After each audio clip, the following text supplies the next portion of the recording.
Уявіть, що кожна краплинка води – це людське життя. А чайник – величезна держава. І от до влади в цій державі приходить диктатор.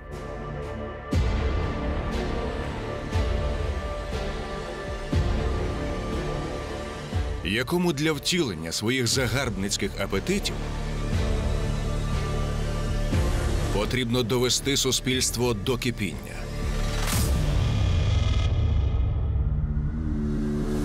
Випарувати людям мізки, вселити страх і перетворити на звірів. Так, я хочу розв'язати війну з Україною. Топити цих дітей, топити! Ми крові хочемо. Мною прийнято рішення про проведення спеціальної військової операції.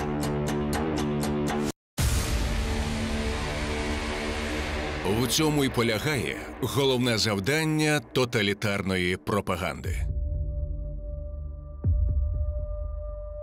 Під маскою пропаганди.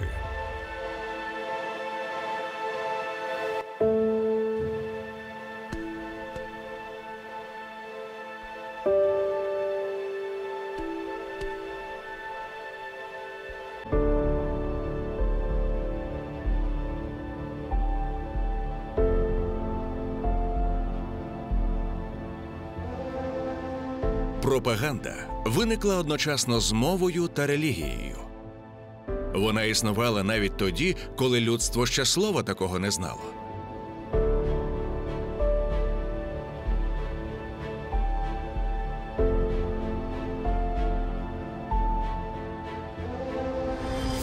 Юлій Цезар був видатним пропагандистом античності. Він чудово розумів психологічні потреби мас, роль символів, парадів та гладіаторських боїв. Знамените гасло «хліба та видовищ» – це не що інше, як спосіб відволікання плебеїв від жорстоких реалій життя.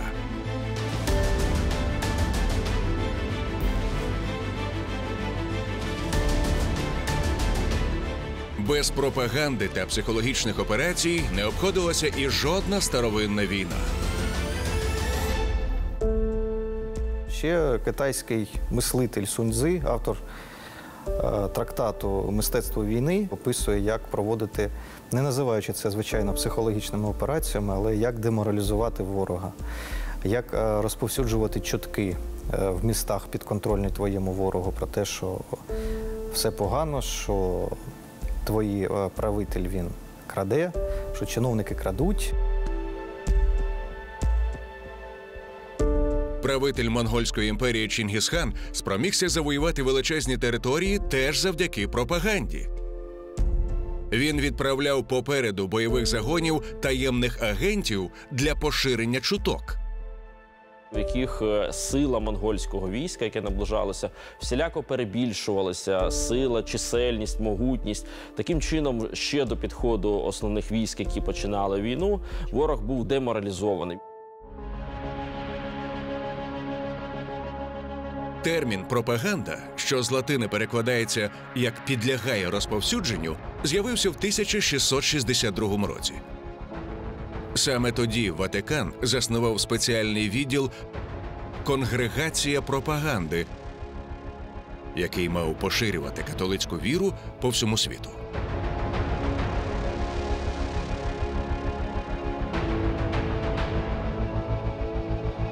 Справа в тому, що під час реформації були великі виклики для католицької церкви.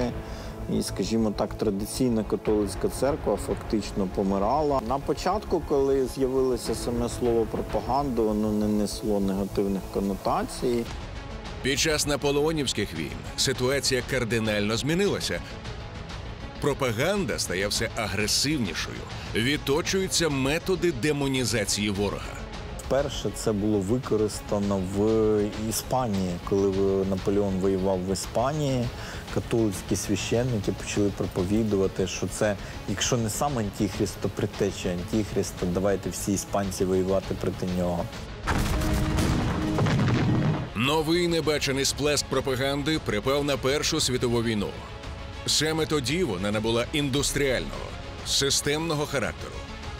Під час Першої світової війни в окопах вже сиділа освічена людина, вже їй треба було дати зовсім інший рівень пропаганди, шаленої ненависті і всього іншого, щоб вона мала відповідну мотивацію продовжувати воювати. Dalle insufficienze stradocumentate dell'economia liberale. Після Першої світової війни головним елементом пропаганди стає політичний популізм. Старі уряди піддаються шаленій критиці, а на заміну їм приходять ветерани та маніпулятори, котрі тонко грали на страхах та невдоволенні людей. Що призводить до утворення, в тому числі, однієї з найбільших і найкривавіших імперій зла – це комуністичної Росії. Ленін – яскравий приклад політичного популіста. Для кожної верстви населення у нього були свої обіцянки. Одна пропаганда для деревень, інша для міст, третя для військових, четверта пропаганда для зовнішнього світу. І ці пропаганди були для всіх різні. Кожному треба влити в вуха те, що він хоче чути.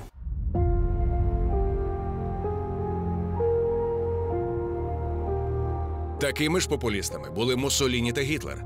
Вони теж перекручували факти і безсоромно брехали, обіцяючи крамарям знищити великі гастрономи, а власникам крупних мереж ліквідувати роздрібну торгівлю.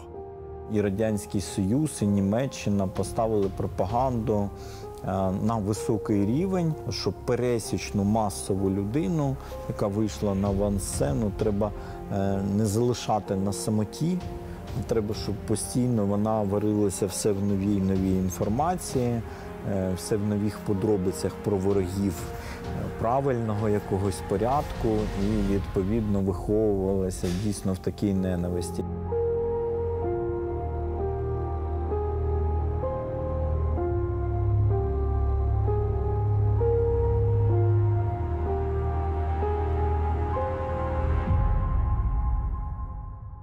Реклама кокетує, агітація зваблює, пропаганда гвалтує. Ашот Наданян, вірменський шахіст-гросмейстер.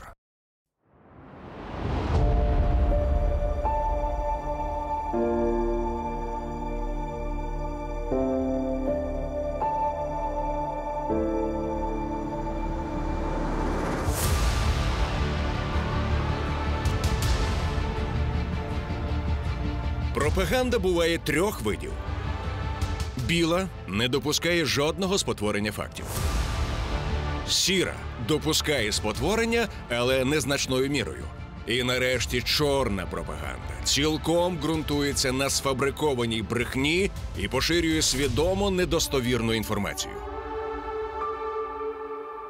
Насправді пропаганда – це може бути як ніж, яким можна нарізати хліб, яким можна вбити людину. Батьком чорної пропаганди вважається міністр освіти та пропаганди Третього рейху доктор Йозеф Геббельс. Якось він проголосив: «Дайте мені засоби масової інформації, і я з будь-якого народу зроблю стадо свиней».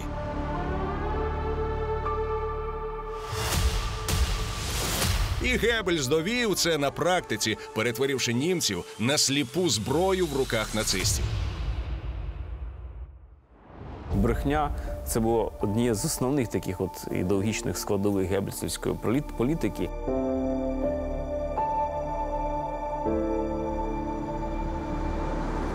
Чи дійсно геббельсівська пропаганда була настільки потужною та дієвою, у 1967 році вирішив перевірити Рон Джонс, звичайний вчитель історії однієї каліфорнійської школи. Щоби зацікавити підлітків, Джонс вигадав молодіжний рух «Третя хвиля» і секретний салют, дуже схожий на нацистське вітання «Хайль Гітлер». Експеримент «Третя хвиля» проходив протягом 5 днів. Кожен день був присвячений певному нацистському гаслу. Сила в дисципліні, сила в згуртованості, сила в дії, сила в гордості. Результат шокував всіх. Джонс на рівному місці створив організацію чисельністю близько 200 осіб, об'єднаних залізною дисципліною, агресією та ненавистю до тих, хто не входив у третю хвилю. Підлітки стрімко деградували, без жодних нарікань совісті доносили на однокласників, влаштовували репресії, перетворюючись на керовану, озлоблену масу. Тобто поведінка 16-річних американців мало чим відрізнялася від поведінки пересічних жителів нацистської Німеччини.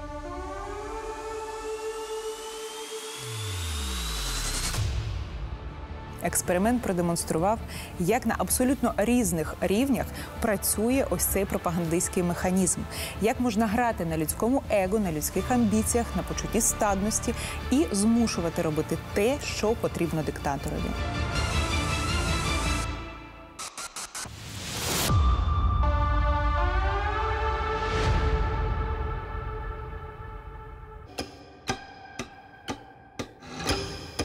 Йозеф Геббельс мав ступінь доктора філософії і вважав цю науку базовою для пропаганди. Саме тому ми приділимо особливої уваги психологічному аспекту. Розглянемо, на яких струнах людської душі грає той чи інший метод.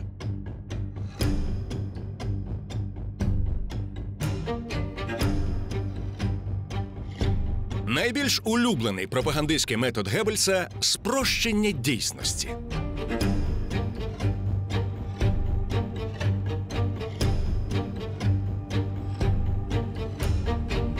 Нацистський міністр постійно наголошував, що основна маса будь-якого суспільства не вирізняється особливими інтелектуальними здібностями, тому й не варто вигадувати якісь складні форми. Є така тенденція, що чим розумніші гаджети, тим тупіші люди. І оце спрощення максимальне, кліпове мислення. Давайте швидше, швидше, думай картинками. Ну, це закінчується тим, що люди взагалі перестають навіть бажати думати. Штучно створена пропагандистами картина світу не повинна мати альтернативних тлумачень. Вона має бути виключно чорно-білою, доступною для розуміння і навіть примітивною. Мова пропагандиста-маніпулятора теж має бути вкрай простою. Справа в тім, що в кожній людині співіснують дві частини. Доросла – це інтелект, і дитяча – це емоції. Добрати ключики до дорослої частини набагато складніше. Отже, простіше маніпулювати дитячою частиною, до неї і звертаються пропагандисти, маніпулятори, викликаючи нас на емоції для того, щоб ти відчув себе дитиною, щоб було простіше тебе повернути в цей дитячий стан і нав'язати, що потрібно. Брехня, повторена 1000 разів, стає правдою! А для кращого засвоєння матеріалу Геббельс застосовував метод багаторазового повторення. Потрібної інформації має бути дуже багато, вона має лунати з кожної праски. Сучасні неонацисти захопили владу в Україні. На наших очах відбувається скочування в фашизм. Значна частина України, українського народу, захоплені безумством нацизму. Абсолютно фашистський режим. І це фашистські збройні сили. Нацисти напали, отже, потрібно захищатись. Коли перед тобою люди різного майнового стану, різного віку, то їм треба сказати ту саму думку кількома різними підходами. Щось сказати конкретно для пенсіонерів, для студентів, для робітників, для айтішників, для мешканців міста, села. Окрім політичних трибун та медійних майданчиків, значну роль пропагандисти відводять розповсюдженню чуток. Соціологи кажуть, чим нижчий в людей рівень довіри до офіційних ЗМІ, тим вищий він до пліток. Особливої уваги цьому джерелу пропаганди приділяли радянські спецслужби. Співробітники КДБ на вокзалах і базарах, тобто в містах найбільшої концентрації і проходняка цього людей, і ходили, розповсюджували різноманітні чутки і плітки з певною політичною метою. І потім люди, які там це почули, вони починали це розносити по всій країні. У маркетингу є теорія 7 контактів. Якщо людина 7 разів почує одну і ту ж інформацію, вона мимоволі починає вірити в її правдивість. З росіянами це дуже активно працює. Наприклад, вони там в школі їм про це розказують, з телевізора їм про це розказують, в інтернеті про це пишуть. На кухнях це обговорюється, там, на роботі між колегами. Там не те, що 7, там 777 контактів, і людина починає це сприймати як доконаний факт.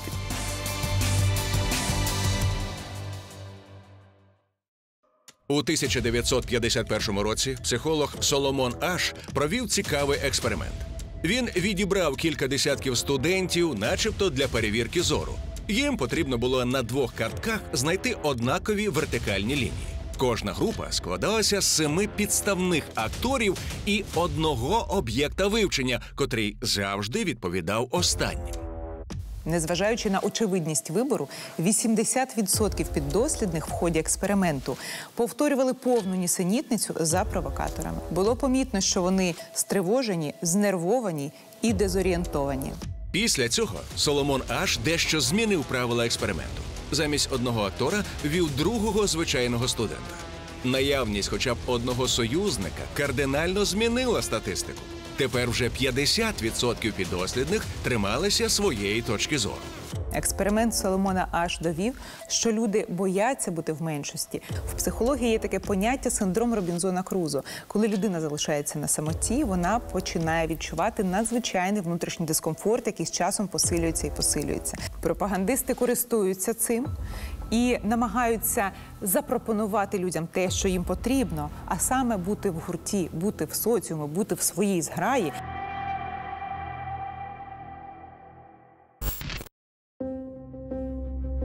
Саме на ефекті натовпу ґрунтується наступний метод пропаганди – фургон з оркестром. Його дуже часто використовують рупори Кремля, переконуючи своє населення в неодмінній нищівній перемозі. Всіх переможемо, всіх б'ємо, кого потрібно пограбуємо, буде усе, як ми любимо. Тут вони грають на декількох моментах психологічних. По-перше, на тому, що людині комфортно бути з кимось. А по-друге, людина не любить втрачати можливість. І коли їй кажуть, що зараз ти втратиш можливість, ти можеш це зробити тільки сьогодні. Остання пропозиція. То інстинктивно людина хоче вхопити це. Христос воскрес, бо істину воскрес. Щоб ця сволота американська сюди не лізла. Нехай знають і бояться. Росія увесь час захищалася і ні на кого не нападала. Адже Росія – це перлина в мушлі. Нам, не дай Боже, іншого президента, розумієте? Смерть хохлам, смерть бандерівцям, зрадникам.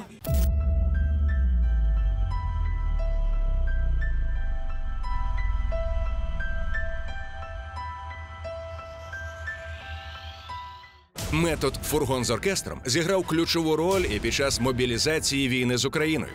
Окрім наративів «Київ за 3 дні» і «Закидаємо шапками», пропагандисти маніпулювали чоловічою гордістю, провівши потужну рекламну кампанію «Будь мужиком». Була вкинута впевненість в російське суспільство, що буде зараз маленька побідоносна війна, що буде перемога, що там в Україні можна не лише заробити багато грошей, але й покращити свій соціальний статус, стати героєм, отримати медаль, ще й помародерити, щось вкрасти, якусь пральну машину, телевізор, комп'ютер.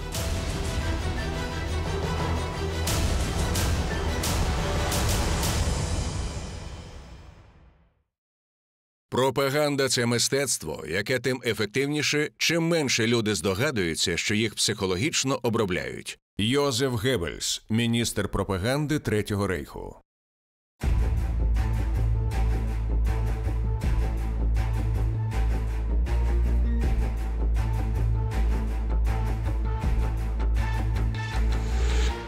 Ще один улюблений метод нацистів – велика брехня. Його суть полягає в тому, щоб з максимальним ступенем впевненості розповсюджувати якусь глобальну дезінформацію.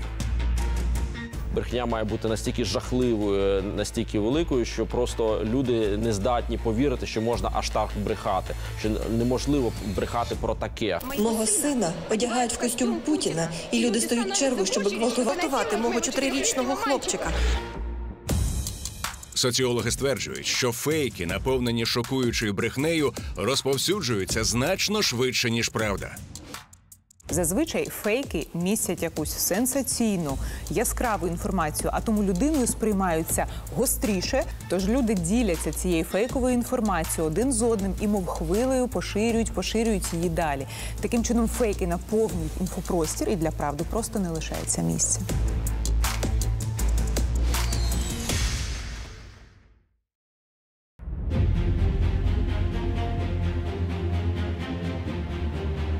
Ще один важливий принцип пропаганди будь-якої тоталітарної диктатури – культ особистості. Культ вождя. Культ особистості вождя розрахований на слабких, залежних людей, які весь час озираються на когось більшого, старшого, відповідальнішого, хто може керувати їхнім життям. Звісно, з одного боку це зручно, тому що можна сидіти і нічого не робити. А з іншого боку, людина стає просто маріонеткою і виконує те, що треба тому самому вождю.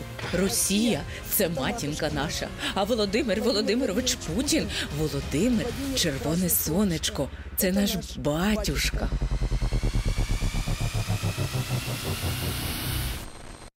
Насправді, рабська психологія закладалася в менталітет російського народу віками. Коли в 1861 році в Російській імперії скасували кріпацтво, українці плакали від щастя. Росіяни плакали від нещастя. Вони на колінах йшли, ставали під будинки поміщиків і просили: «Хазяїн, не відпускай». Колективний росіянин – це людина, яка може жити тільки в обмеженнях з якимось хазяїном над собою. Не господарем, а хазяїном, який ставиться до них як до собаки, але від того вони і більше люблять. Чим більше б'ють, тим більше любиш. Крім того, кремлівські ідеологи випустили трьохголового пса Цербера, який насаджує росіянам ідею, що існування Росії без Путіна неможливе. Це ЗМІ, церква та освіта. Не нафта і газ наша перевага – Путін. В Росії жоден глава церкви, християнської чи мусульманської, не може бути обраний на посаду без узгодження зі спецслужбами. Фактично, церкви перетворилися на ідеологічні пункти для промивки мізків та культивування ненависті до інших народів. Ідіть сміливо виконувати свій військовий обов'язок. І пам'ятайте, якщо ви життя своє поклали за батьківщину, то ви будете разом з Богом в Його царстві, в Його славі, в Його вічному житті.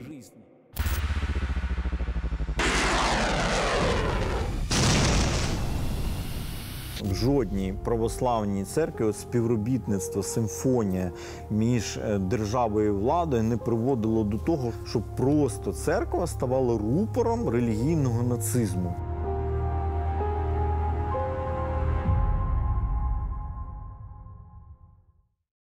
Пропаганда – це мистецтво сфотографувати чорта без копит та рогів. Ханс Каспер – німецький сучасний філософ.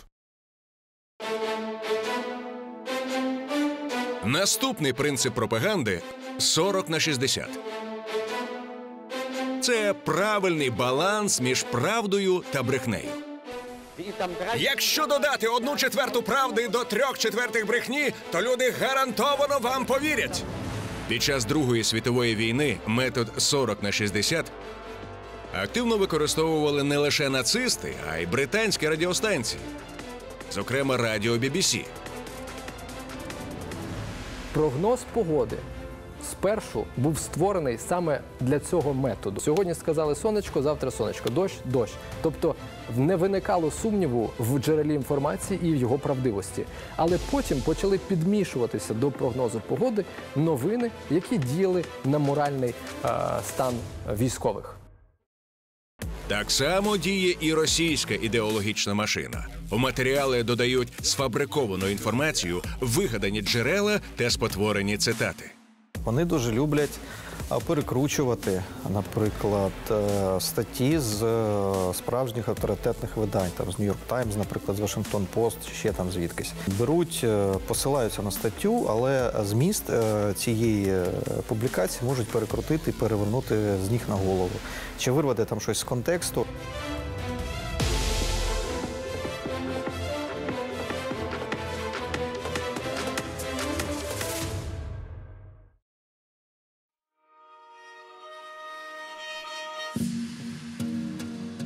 Посилання на авторитети – це ще один важливий принцип пропаганди. Ви що, не знаєте про це? Такі люди додають інформаційним вкидам вагомості, статусності.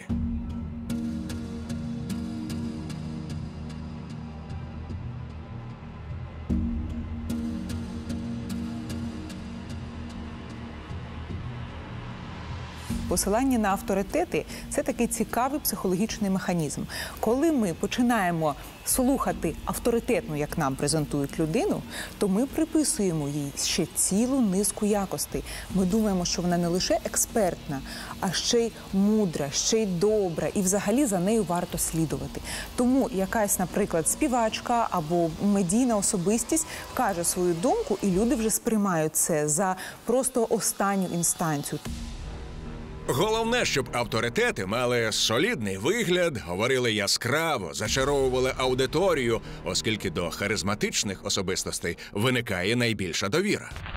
І це наочно довели організатори експерименту «Ефект доктора Фокса» в 1970 році.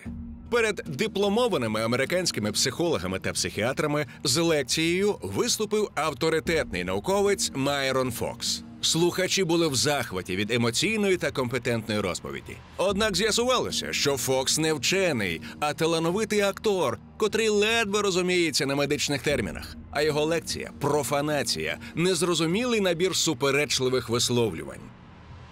Експеримент «Ефект доктора Фокса» довів, що важливо не те, що говорить спікер на широку аудиторію, а як він це робить. І харизматична особистість може навіяти ті речі, які абсолютно не відповідають дійсності, якщо буде говорити це впевнено і яскраво. А якщо цей харизматичний спікер виявиться диктатором, то він зможе зробити цілий народ слухняною зброєю в своїх руках.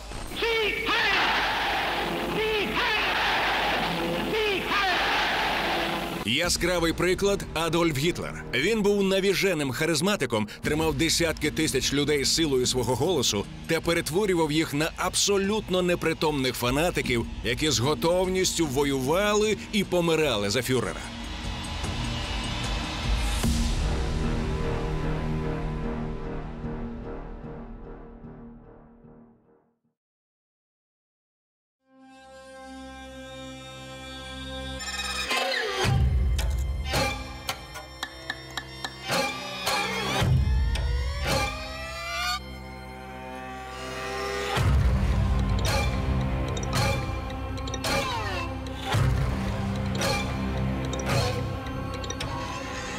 Для мобілізації росіян ідеологи рашизму використовують різні методи пропаганди. Один з них – ейфорія, культ предків. Це постійне нагадування про велич та колишні перемоги задля підняття бойового духу сучасних росіян.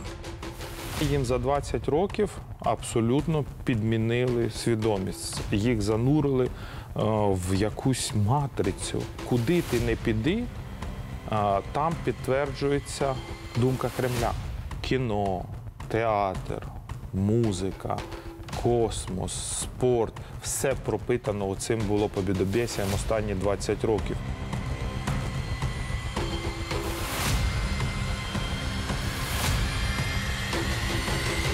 Поверніть Сталіна, він наш генералісімус, йому за Севастополем стояти.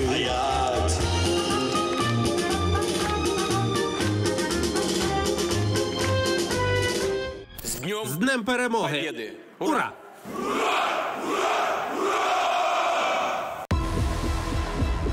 Російські ідеологи довго шукали компромісну дату для загальної консолідації суспільства. І День Перемоги відповідав усім критеріям. Це гачок, на який можна підчепити кожного росіянина. оскільки Друга світова війна торкнулася чи не кожної російської родини.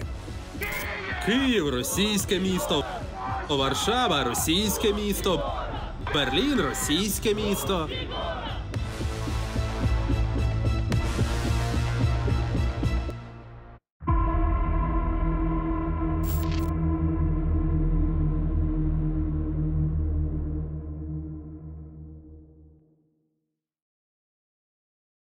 Одна з жахливих особливостей війни полягає в тому, що вся пропаганда війни, брехня та ненависть походять від людей, які не воюють самі.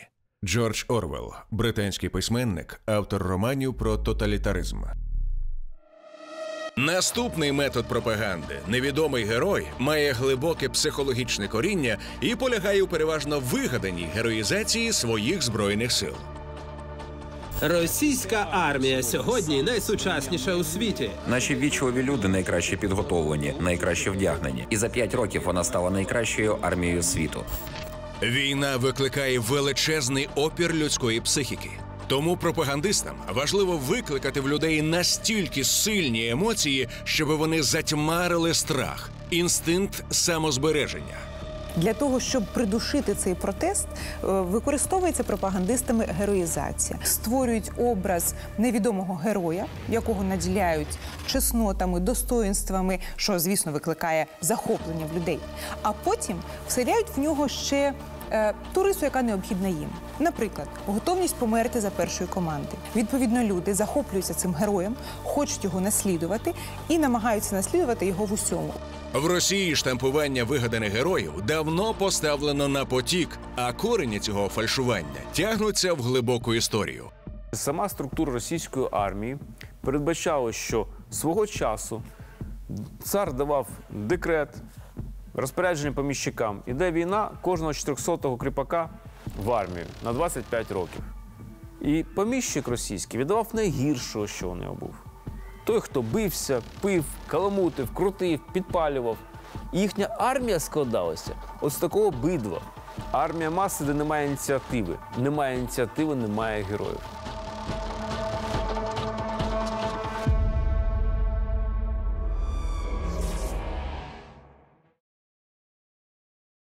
Війна – це любов. Війна – це друг. Війна – це майбутнє, закладене в світі. Росіян змалечку готують стати сакральною жертвою диктаторського режиму, багато розповідаючи про Молоду гвардію, Зою Космодем'янську та інших міфічних піонерів-героїв.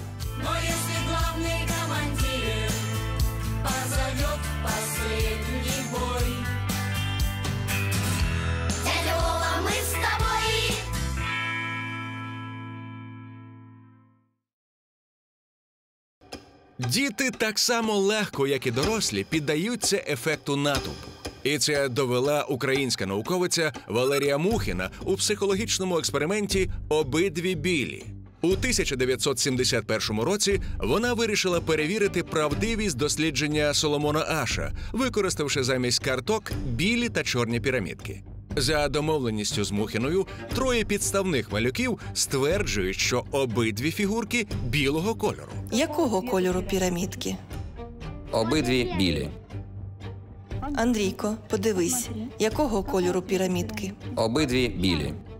Миколо, якого кольору пірамідки? Обидві білі. Оленко, якого кольору пірамідки? Обидві білі. Експеримент з пірамідками показує, що людині змалечку комфортно бути як колектив, комфортно бути як всі. І заради цього вона ладна брехати, вона ладна підлаштовуватися, йти на угоду з власною совістю, аби не бути відкинутою. А потім ця модель поведінки переноситься в доросле життя, де доросла особистість втрачає своє «я».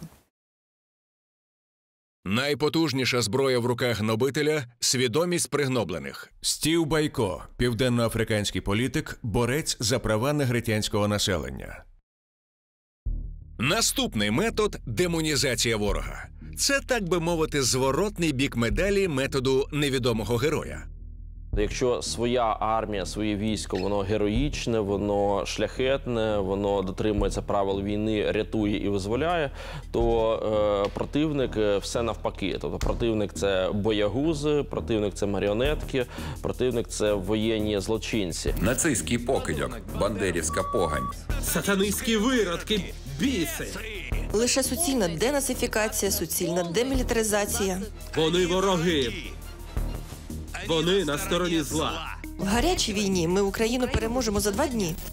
Методи «невідомий герой» і демонізація ворога завжди працюють у міцній зв'язці. Герой неспроможний існувати без ворога, як і ворог без героя. Вороги добре активують негативні емоції, з них легко зробити цапа від Бувайла. Не хочеться визнавати, що живемо бідно, живемо погано, живемо злиденно через власні лінощі, або погану роботу, або той самий алкоголізм. Ні. Радше звинуватимо в усьому НАТО, західних ворогів, Україну, кого завгодно, тільки не самих себе.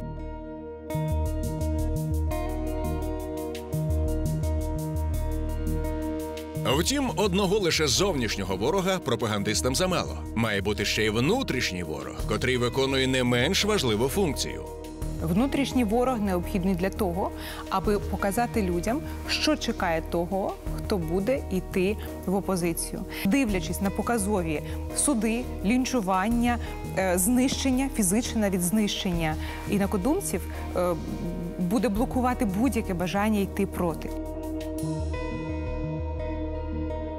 З початком повномасштабного вторгнення головним інструментом росіян у демонізації українців стали ІПСО – інформаційно-психологічні спеціальні операції.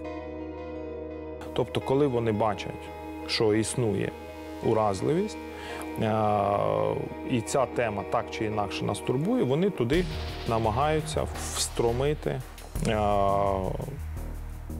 власні додаткові наративи, і за допомогою алгоритмів це максимально розігнати. Взяли дитину 3 років, хлопчика маленького, в трусиках, в футболці, як Ісуса на дошку дерев'яну прибили. 1 прибивав, 2 тримали.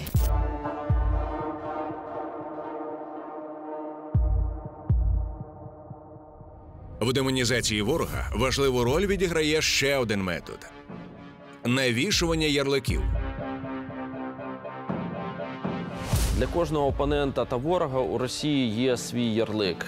І так ми дуже часто чуємо про укропів, про англосаксів, про вахабітів, неонацистів і так далі. Це є візитівкою російської пропаганди. В Україні, я навіть не можу назвати це, немає України. На чолі стоїть американо-фашистсько-бандерівська влада.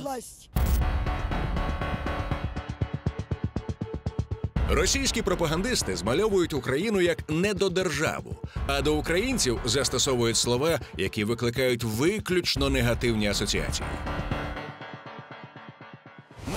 Нацистський покидьок, бандерівська погань, українська нацистська сволота, що прикидається державою.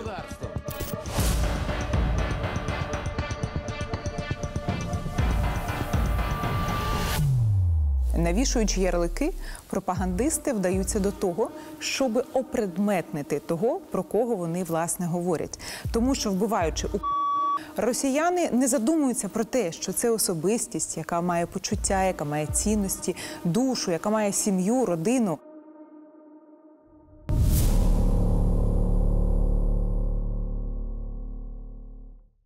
Багаторічна психологічна обробка російських дітей вже принесла результати. Левова частина солдат, які зараз воюють в Україні, це так зване путінське покоління, яке народилося, виросло і озвіріло при ньому. Чого ми хочемо? Крові. Що ми будемо робити? Вбивати. Яким чином звичайна людина перетворюється на лютого звіра? Відповідь на це запитання намагалася знайти сербська художниця Марина Абрамович. У 1974 році вона провела соціальний експеримент «Роби зі мною, що хочеш». Потім цей перформанс ще кілька разів повторювали різні люди в різних країнах світу. І кожного разу результат був ідентичним. Суть експерименту полягає в тому, що об'єкт протягом декількох годин стоїть нерухомо, а поруч із ним є різні інструменти – від квітів до ножів та батогів. Перехожим дозволено взяти будь-який із цих предметів і робити з об'єктом, що заманеться. Спочатку глядачі соромилися, не проявляли особливої агресії, а потім входили в раж, намагаючись завдати об'єкту якомога більше болю і страждань. Експеримент показав, що за сприятливих обставин, коли жертва не чинить опору, в нас можуть прокидатися тваринні інстинкти, бажання домінувати, бажання кривдити, бажання агресивно поводити себе з беззахисним, тому що всередині кожного з нас є тваринні інстинкти. За статистикою, телевізор має 94% сімей, а ванну кімнату – 90%.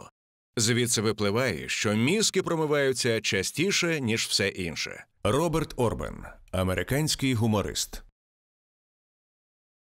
Далі у нас метод гнилого оселедця. Він полягає в тому, щоб вигадати максимально брудне, скандальне звинувачення і втягнути в його обговорення якомога ширше коло експертів та глядачів. Продовж 8 років мешканці Донбасу піддавалися насиллю, знущанням зі сторони українського війська. Цей метод працює, тому що з часом з пам'яті людей стирається брехня, а репутація того, про кого було створено фейк, псується. Залишається той самий шлейф гнилого оселедця. Фейки працюють іноді краще, ніж не фейки. У випадку з гнилим оселедцем спрацьовує психологічний фактор. Перше враження найстійкіше.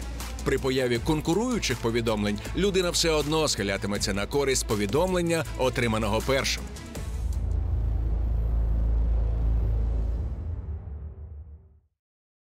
Як ми вже неодноразово згадували, головне завдання чорної пропаганди – впливати не на логіку, а на почуття.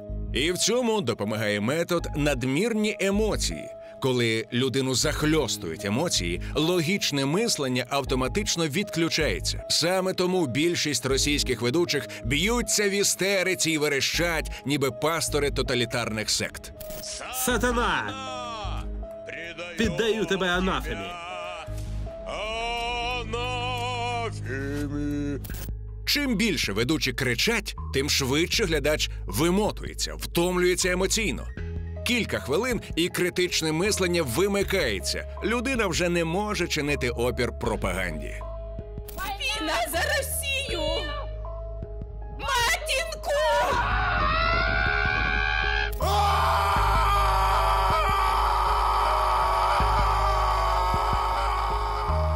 Ще один важливий елемент емоційного пресингу – спотворена реальність, одурманювання потоком суперечливої інформації, щоб остаточно розпорошити правду і створити псевдореальність. Наприклад, як це було з Бучею. Всі бачили, що росіяни намагалися зробити з цього фейк, вкидаючи різні версії того, що відбувалося. І от таких версій було сотні різних, щоб людина просто втомилася від цих версій і сказала, я не можу розібратися, мабуть, все не точно.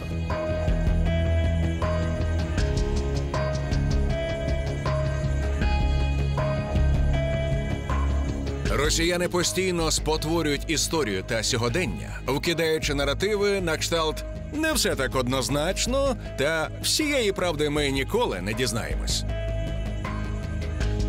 Ключова мета російської пропаганди – людей дезорієнтувати, настільки заплутати, щоб просто подавити волю до того, щоб щось дізнаватися і в чомусь розбиратися.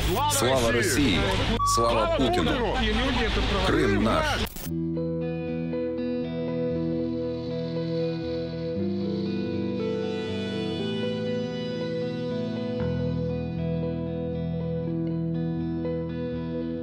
Інформаційні атаки російських пропагандистів провокують адреналінову втому, емоційне вигорання, стреси та хронічну депресію.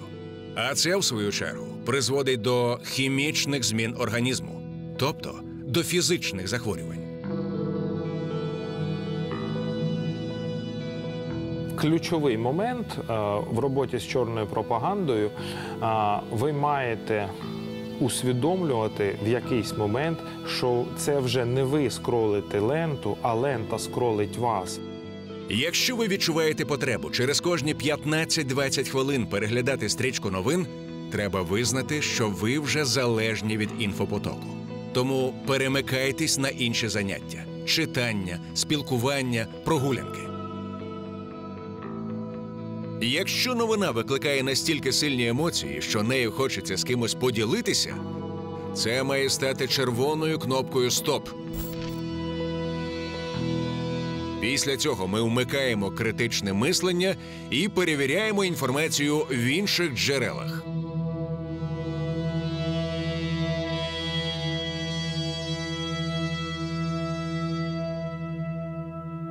В наступній серії ви дізнаєтесь, як ідеологи рашизму використали метод пропаганди «багаторазове повторення» для перетворення росіян на армію зомбі. Та яку роль відіграв метод «фургон з оркестром» під час повномасштабного вторгнення в Україну.